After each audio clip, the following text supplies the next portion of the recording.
Primary TET का reopen form हो चुके हैं, तो उसके लिए हम लोग कुछ करेंगे। बाल विकास एवं शिक्षा शास्त्र के प्रीवियस ईयर के क्वेश्चंस जो कि एग्जाम में पूछे गए हैं। तो वीडियो शुरू करने से पहले आप लोगों से एक बात कहना चाहूँगा कि जिन दोस्तों ने चैनल को सब्सक्राइब नहीं किया तो प्लीज़ चैनल को सब्सक्राइब कर लीजिएगा और पास में जो बेल आइकन होता है उसको भी जरूर दबा लें। तो चलिए शुरू करते हैं आज का वीडियो। क्वेश्चन आपका बनता है, मनोविश्लेषणात्मक प्रणाली जो है इसके जन्मदाता जो हैं वो कौन है? सभी को पता होगा और मोस्ट इम्पोर्टेंट क्वेश्चन है, तो ये हो जाएगा सिगमंड फ्रायड। एक और क्वेश्चन है आपका, विद्यार्थियों की शिक्षा में खालिस्तान की महत्वपूर्ण भूमिका होती है। तो विद्यार्थियों की शिक्षा में किसकी महत्वपूर्ण भूमिका होती है? देखिए, एटमॉस्फेयर वातावरण का तो होता ही है, साथ में समाज का भी होता है। तो इसके लिए जो आंसर हो जाएगा ए और बी दोनों, मतलब आनुवंशिकता का भी हो जाएगा और वातावरण का भी हो जाएगा। संज्ञानात्मक संज्ञानात्मक नाम सुनकर ही तुरंत आपके दिमाग में आता होगा जीन पियाजे। तो संज्ञानात्मक विकास का तात्पर्य क्या होता है? तो सभी को पता होगा, अगर आपने सिद्धांत पढ़ा होगा तो ये हो जाएगा ये सभी, मतलब ग्रहण की गई संवेदी सूचनाओं का रूपांतरण और ग्रहण की गई सूचनाओं का विस्तारण और सूचनाओं का संग्रहण एवं पुनः प्रस्तुतिकरण। अगला, गर्भधारण से लेकर जन्म तक की अवस्था को क्या कहते हैं? तो ये कहते हैं आपका प्रसव पूर्व। जीन पियाजे के अनुसार बच्चों का अमूर्त तर्क और तर्क कौशल किस दौरान विकसित होते हैं?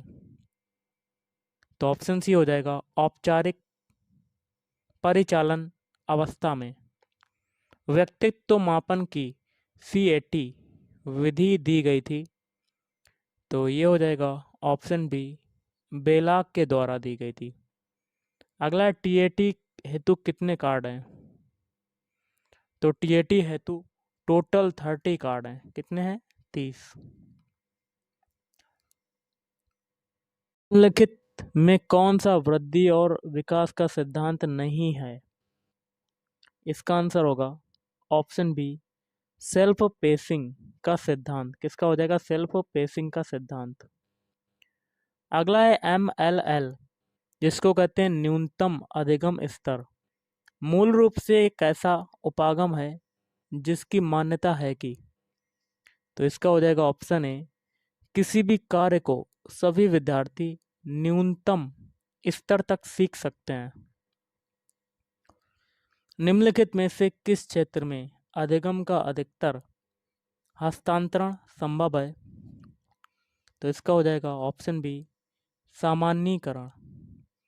पियाजे के अनुसार प्राक संप्रत्यात्मक एवं अंतर्दर्शी अवधि जो है संबंधित है, तो ये हो जाएगा उपरोक्त में से कोई नहीं, ना तो संवेदी पेशीय अवस्था से, ना मूर्त संक्रिया अवस्था से, औपचारिक संक्रिया अवस्था से, तीनों से नहीं है।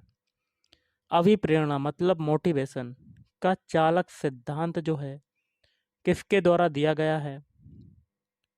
तो ये दिया गया है मैस्लो, अब्राहम मैस्लो का मानवतावादी सिद्धांत में दिया गया है अभिप्रेरणा। मानवतावादी सिद्धांत इन्होंने दिया है। बुद्धि लब्धि का प्रत्यय प्रस्तुत किया गया, तो ये किया गया है विलियम स्टर्न ने। बुद्धि के बहुबुद्धि सिद्धांत का प्रतिपादन किसने किया? तो बहुबुद्धि का सिद्धांत किसने दिया है? तो गार्डनर। आपने नाम सुना होगा गार्डनर का बहुबुद्धि सिद्धांत। उस श्रेणी को पहचानिए जो अधिगम के स्थानांतरण के प्रकारों को सूचित नहीं करती। तो ऑप्शन डी हो जाएगा एक पुच्छीय या द्विपुच्छीय। यदि किसी बच्चे की मानसिक आयु 5 वर्ष, कालानुक्रमिक आयु 4 वर्ष, तो बच्चे की बुद्धि लब्धि IQ क्या होगा? तो ये हो जाएगा आपका ऑप्शन है 125। थांडाइक ने सीखने का यह नियम दिया।